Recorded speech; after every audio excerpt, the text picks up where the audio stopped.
I would like to give advice to my younger self. I would like Daniel, age 47, almost 48, to give advice to Daniel, let's say age 14, 15, 16, about the subject of dealing with women. And I speak as a heterosexual guy. Daniel is a teenager, also a heterosexual guy. How to deal with women in a romantic way. And part of why I would like to give this advice to myself is because what I remember so clearly is so much of the advice I was given as a teenager by all sorts of people in my life, starting with my parents, was horrible advice on how to deal with women, on how to deal with my romantic feelings, on how to deal with sex. It was so screwed up, and I made so many mistakes, and I hurt myself, and I hurt other people, and I didn't have good relationships with girls, girlfriends, all that. I was just like dumb. So I'm wondering, should I first start by telling what the advice that was given to me was when I was a teenager? And I think that's what I will start with. From what I remember so clearly, the advice I was given directly and subliminally also was that I had to have a girlfriend. In order to be a valid human being, a valid man, a masculine guy, I had to have a girlfriend. I had to have some girl who I had a romantic sexual relationship with. And she had to be all sorts of these different things, pretty and whatever, smart and all this. And she had to really like me, and she had to be attached to me, and I had to be attached to her. And we had to be totally committed to each other. And I needed to have the world know that. And also I had to have a sexual relationship with her. I had to have physical intimacy with her body. She had to have physical intimacy with my body. There was sort of an ownership that was supposed to go on. She was mine and I was hers. I heard this in music. I heard this in school from my friends. I saw this on television, movies. But most of all, again, like I said, it was from my parents. There was this feeling that they imparted to me that just me being by myself, single, was something wrong. There was something deficient about me. I needed this other thing. I needed this better half. I needed to be complete by having a girlfriend. And ultimately, this would turn into me having a wife. But I needed to have all these things. I had biological needs. That's what I was taught. I needed to have sex. I needed to have release. And these things were going to make me whole as a person. And that I, again, was deficient if I didn't have this. I was socially lesser. I was biologically lesser. There was something wrong with me. I was sort of a dysfunctional person if I didn't have this. I wasn't meeting certain social milestones. And I remember it, the guys in school who had girlfriends, there was something better about them. They'd learned something. They were the lucky guys. They were the more mature guys. And for me not having that, I was less mature. And I should feel even ashamed of myself. I didn't want to be proud of that. And then I think of like guys, and even I did it sometimes, bragging about whatever romantic things that did happen, sometimes bragging about romantic things that didn't happen. Oh, I'd go on vacation and come back and say, oh, this romantic thing happened. I kissed this girl. Never happened. And I think that happens so much with boys. They had to do that. And I remember that. I just remember that feeling of really strong deficiency that was put in me because I didn't have this thing, this girlfriend, this girl in my life, this romantic relationship, this sexual relationship. And it really screwed me up. It created a sort of neurosis in me.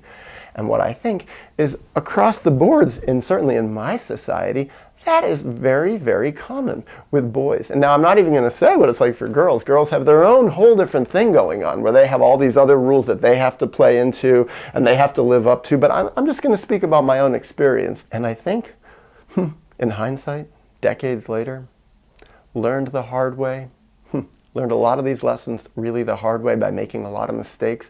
One of the saddest things that happened to me as the result of all these lessons pummeled into me is it made it very, very difficult for me to have friendships with women. Women were sexual objects primarily. They were great sexual objects, they were poor sexual objects, they were beautiful, they were ugly, they were desirable, they were undesirable, but women were immediately put in this category. Girls, when I was a teenager, the other teenage girls, they were put into these categories, and I was taught how to categorize them. What is considered attractive? What is considered not attractive? And it wasn't like I was really looking for friendship. And so I missed out on all these wonderful people that I could have been friends with. And the other problem is even other boys were competition. They were other people who were trying to get what I wanted. So I couldn't even really so much be friends with a lot of other boys. I was jealous of them. I felt ashamed of them. Or if I had something that they wanted, I could look down on them, and then I would feel a sense of self-esteem. Totally screwed up, inappropriate lessons. Now, I feel lucky. I never got anybody pregnant. I never got any sexually transmitted diseases through my bumbles through life, through my romantic bumbles with females. But I know people that had these things happen to them. I know guys that got girls pregnant. I had friends who got girls pregnant very young. I had friends who were teenage dads. Also, guys who got sexually transmitted diseases. Of course, women who got sexually transmitted diseases. All these things. I feel very lucky that this didn't happen to me. But I think if I'd continued to follow the path that I was led to follow, it very easily could have happened to me. So I feel like I dodged a few different bullets. But let me say, what advice would I give myself? In a way, I guess some of it's kind of obvious, considering it's the opposite of a lot of the advice I was given, is hold back on all the sexual stuff. Please, try not to sexualize girls. Don't think about them in so many sexual ways. Yeah, you're going to have biological feelings. Some of these feelings are going to come up. But put that second. Focus on friendship. Focus on women as human beings. Focus on everybody as just human beings. Good human beings, bad human beings, generous, caring human beings, smart human beings, selfish human beings, whatever they are. But look at people for their personal qualities. Be attracted to people for the beauty in their soul. Not necessarily the beauty that society says is on their face that makes them attractive. What I've seen also is over time, having been 30 years out of high school now, some of the people, some of the girls, the females, the young women who were considered the most beautiful, but didn't have the most beautiful souls, didn't have the most beautiful internal emotional qualities, time often didn't do so well by them. So the ultimate prizes that I would have loved as a girlfriend back when I was in high school, well, maybe that's not what I really wanted at all. So I think the advice I would say is, Daniel, focus on friendship. And also, even more important than that, focus on your relationship with yourself. Focus on respecting yourself. Focus on loving yourself. Focus on developing your talents, developing your skills, developing your knowledge, developing your education. Develop your good emotional qualities. Develop your generosity. Develop your honesty. Don't lie. Be real. Put your lust in the background.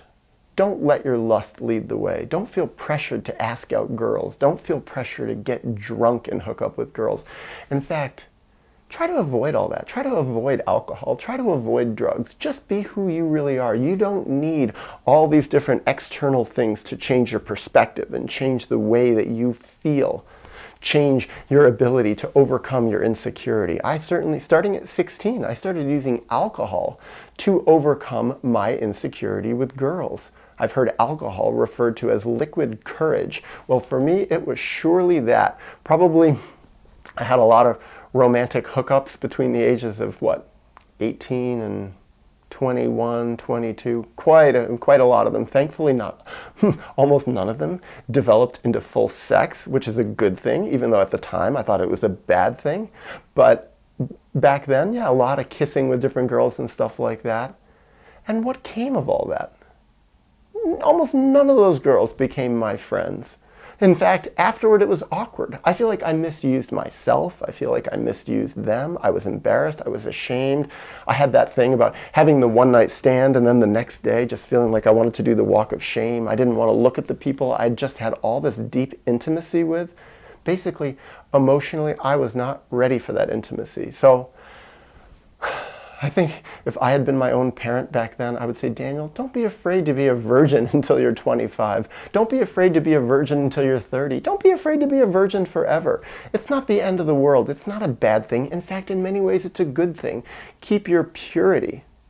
Wait until you find someone you really love, someone you really care about. If you want to get a girlfriend, wait until you find someone who's a really good friend. Don't feel pressure to kiss her right away. You can wait 3 months before you kiss her. You don't even have to hold hands. Just enjoy spending time together. Don't worry about finding someone who's all this physically beautiful and looks perfect and is socially acceptable and all this. Find someone you have common interests with. Find someone you like to spend time with. Find someone you have fun with. Find someone who makes you laugh. Find someone you respect. Nobody told me that. It was the farthest thing from my mind. Also, if I had been told that, considering the other ways they were raising me, it might have been scary because I didn't like myself that much. I didn't respect myself that much. I didn't even know what respect was. In so many different ways, my parents, my teachers, my friends, fellow students, they didn't respect me that much. I felt bullied by life a lot. And not only did I feel bullied by life, I was bullied. I was bullied by my mom. I was bullied really bad by my dad in all sorts of different ways, bullied by other kids. It was a terrible model for how to have relationships with other human beings. Was I a nice boy to girls? In some ways I was, but in some ways I wasn't. I could be nasty. I could be rude. I could be very rejecting. And that's one thing that I really felt terrible about. For so long, I would reject girls. I remember I'd kiss some girl, have a one-night stand, especially with alcohol involved. I'd lose my inhibitions. I'd do things. Sometimes girls liked me for that because I was so uninhibited.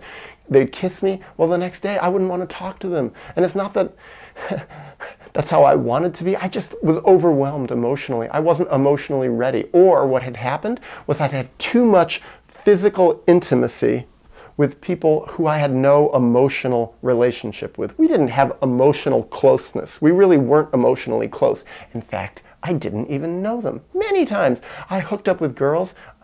I knew their first name. I didn't even know how to spell their name sometimes. I didn't know their last name. I didn't know anything about them. I just knew how they looked through my half-drunken stupor. And then afterwards, I'd be ashamed. I'd look at them and I'd think, oh my God, I could have memories of what I'd done with them and realize I shouldn't have done that. That's no way to build real intimacy.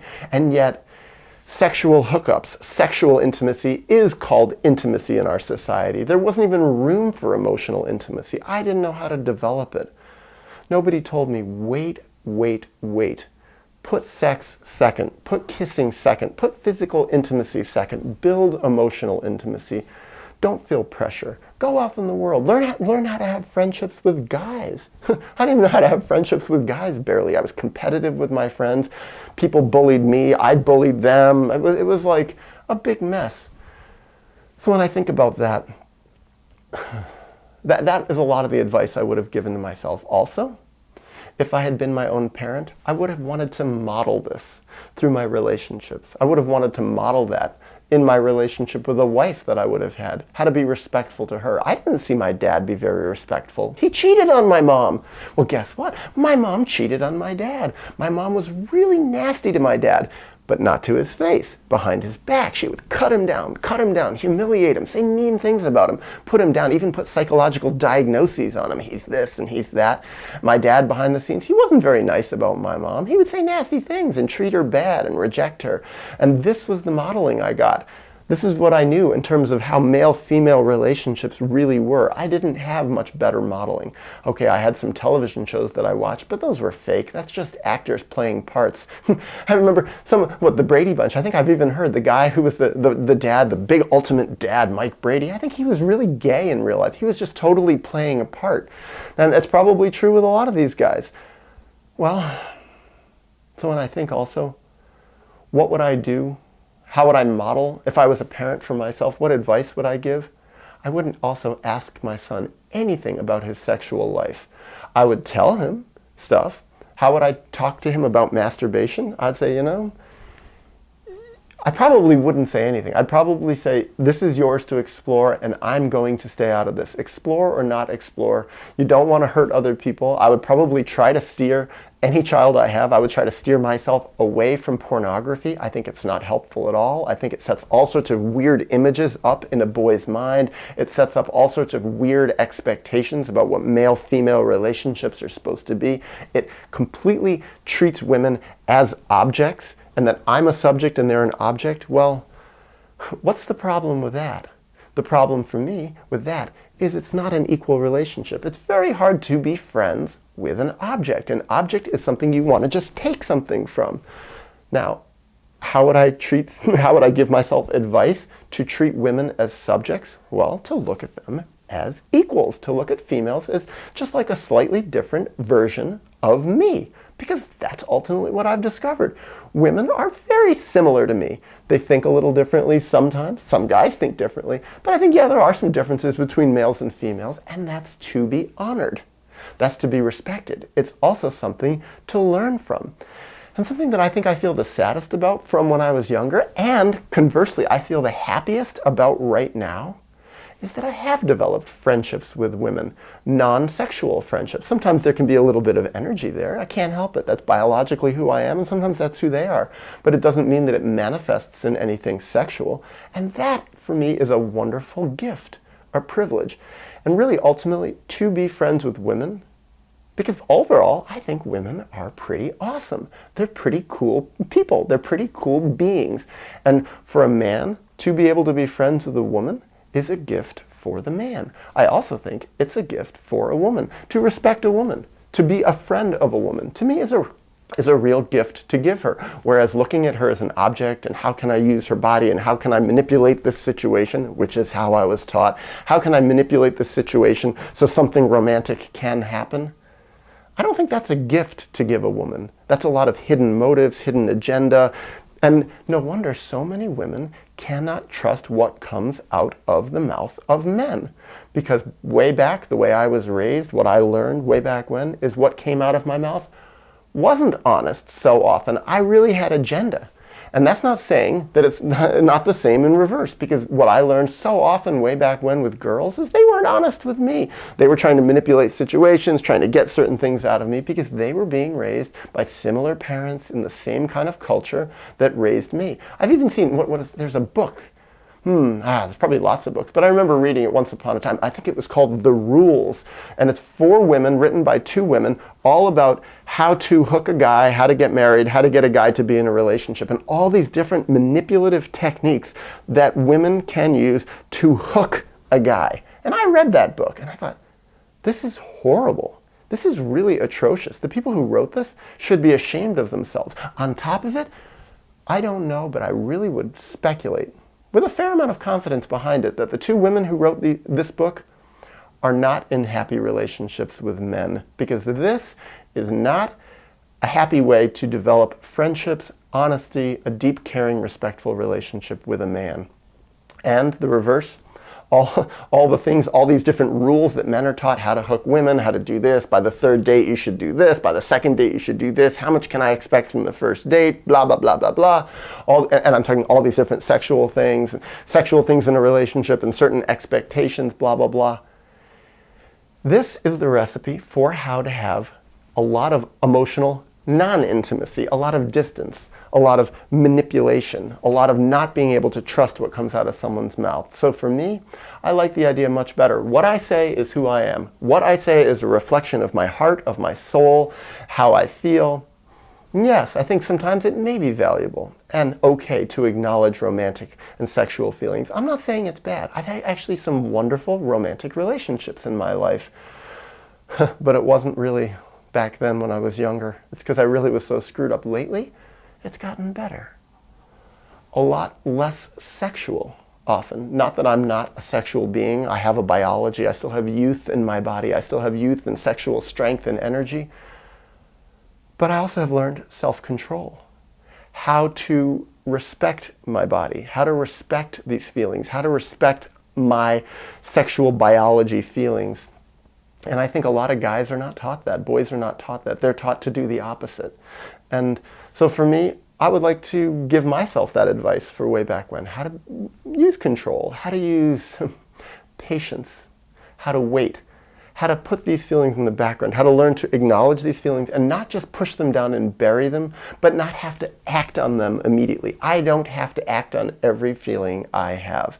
And in fact, I can really, really wait and put the friendship first and develop it. And what I've seen in my life, whether I'm in a relationship or not, and right now I'm not, haven't been for, 4 or 5 years, that it's okay. And that I'm still a valid person. In fact, I'm an even more valid person. I have more friends, more good relationships with people, more healthy relationships with women and with guys, and ultimately with myself.